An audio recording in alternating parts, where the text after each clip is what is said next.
Hello everyone. Today we're going to look at solving quadratic equations by using factorizing. So remember, a quadratic expression looks like ax squared plus bx plus c. So we know it's a quadratic expression because we have the x squared term and it's equals to 0. We can only solve it by factorizing when the equation is equals to 0. So let's look at example 1.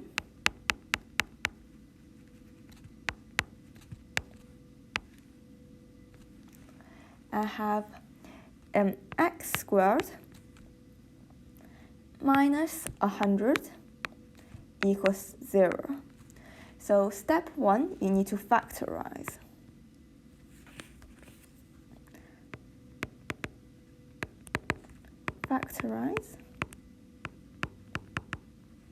So as we can, from seeing this, we know x squared minus a square number. This is the difference of two square numbers. So we start by square root of 100 is 10. So we have x plus 10 and x minus 10 equals 0. Then step 2, we set the bracket equals 0.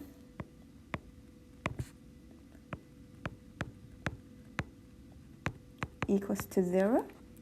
So I have the first bracket, x plus 10 equals 0, and the second bracket, x minus 10 equals 0.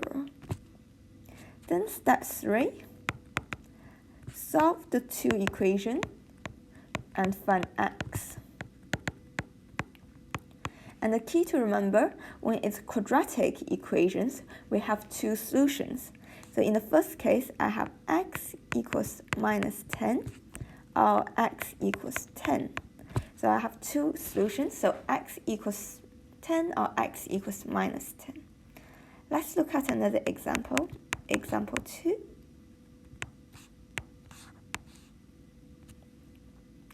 I have x squared plus 8x equals 0. So again, step 1, we factorize. So in this case, we can just take out our common letter, which is x, and it's x plus 8 equals 0.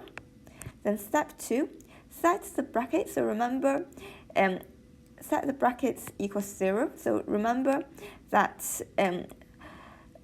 we always get two solutions when we're solving quadratic. So the first case is just x equals 0, or x plus 8 equals 0. Then solve, so the first bracket, it just be x equals 0, or x equals minus 8. So that's our two solutions. Let's look at another example 3.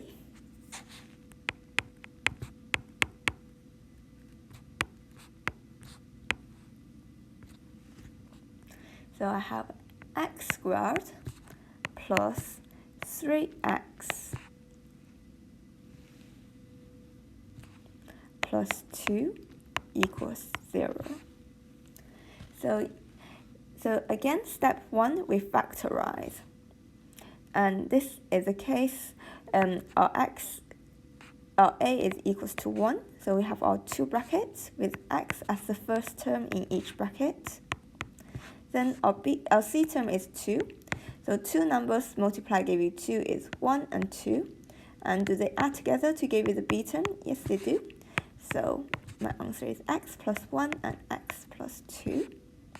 Then step 2, we need to set the bracket equals 0. So x plus 1 equals 0, or x plus 2 equals 0. Then we can solve to find x. So x is equals to minus 1, or x is equals to minus 2.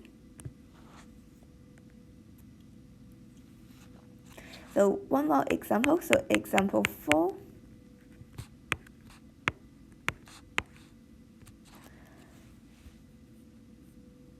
I have x squared plus 5x is equals to minus 4. So this one might look a bit different, but the key to remember is that to solve a quadratic equation, we always need to put it into this format. ax squared plus bx plus c is equals to 0. So we just need to rearrange our equation into this format. So I have my x squared plus 5x plus 4 equals 0. Then I can factorize. So I have x plus 1 and x plus 4, and it equals to 0. Then set each bracket to 0, so x plus 1 equals to 0, x plus 4 equals 0. So remember, you get two solutions. So the first one would be x equals to minus 1, and the second one would be x equals to minus 4.